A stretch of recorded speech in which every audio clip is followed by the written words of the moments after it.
Kto vie, kedy sa basketbalistom Sparty v žltom útočia doprava naposledy nepodarilo 7 minút zaznamenať bod.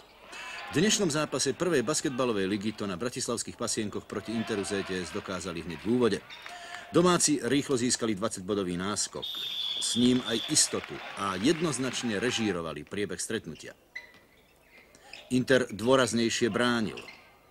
Daril sa mu rýchly protiútok a aj pri postupnom útoku často rozbehal statickú zónu súpera a presne zakončoval.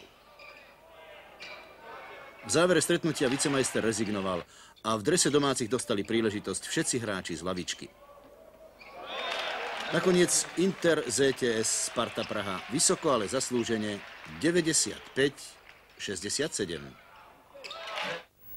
Další dnešní výsledky první ligy basketbalistů: Zbrojovka Brno Litoměřice 118-59, Rudá hvězda Pardubice Svit 86-61, Prievidza Žilina 80-72, Handlová NHKG Ostrava 82-71. Po čtvrtém kole žádné mužstvo není bez prohry. Po jedné porážce mají Žilina, Svit, Prievidza, Pardubice a Inter Bratislava.